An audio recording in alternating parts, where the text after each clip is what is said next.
গাজা যুদ্ধের সময় যত গড়াচ্ছে ততই নৃশংস হত্যাযজ্ঞ বাড়িয়েছে ইসরায়েল। শুধু ট্যাঙ্ক, বোমা আর ড্রোনই নয়, যুদ্ধের মাঠে রয়েছে প্রযুক্তি নির্ভর ডিজিটাল অস্ত্র, যা দিয়ে স্বয়ংক্রিয়ভাবে ঠিক করা হচ্ছে লক্ষ্যবস্তু। এর ফলে মৃত্যুপুরীতে পরিণত হয়েছে গাজা উপত্যকা। এমন পরিস্থিতিতে ফিলিস্তিনিদের আশ্রয় দেওয়ার ঘোষণা দিয়েছে বিশ্বের সবচেয়ে বড় একটি মুসলিম দেশ। বিস্তারিত শেখ ফরিদের রিপোর্টে। ফিলিস্তিনের অসহায় মানুষগুলোর পাশে দাঁড়ায়নি বেশ কিছু আরব দেশ। আঞ্চলিক শক্তির দেশ তুরস্ক নিন্দা আর বিবৃতির মধ্যেই সীমাবদ্ধ। এক ইরান ও ইয়েমেনের যোদ্ধারা নিজেদের যতটুকু রয়েছে তা নিয়েই মোকাবেলা করে যাচ্ছে ইসরায়েলের বিরুদ্ধে। এর বাইরে গিয়ে এবার ফিলিস্তিনিদের পাশে দাঁড়িয়েছে বিশ্বের সবচেয়ে বড় মুসলিম দেশটি। এশিয়ায় অবস্থিত দেশটির নাম ইন্দোনেশিয়া।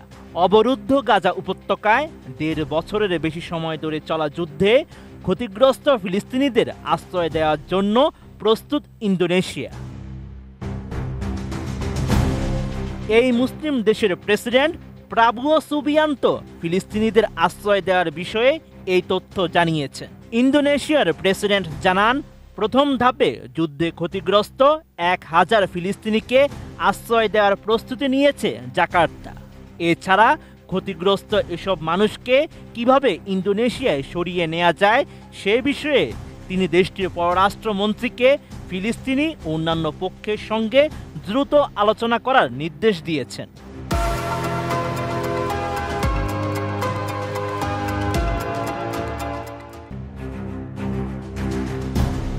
প্রেসিডেন্ট সুবিয়ান্তো আরও জানান, আহত, মানসিকভাবে বিপর্যস্ত ও এতিমদের সরিয়ে নিতে পুরোপুরি প্রস্তুত জাকার্তা।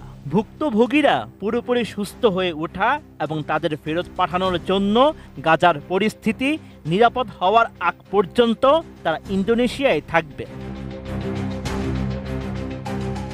এদিকে ইন্দোনেশিয়া শুরু থেকেই 2 রাষ্ট্রভিত্তিক সমাধানের পক্ষে জোরালো অবস্থান নিয়েছে।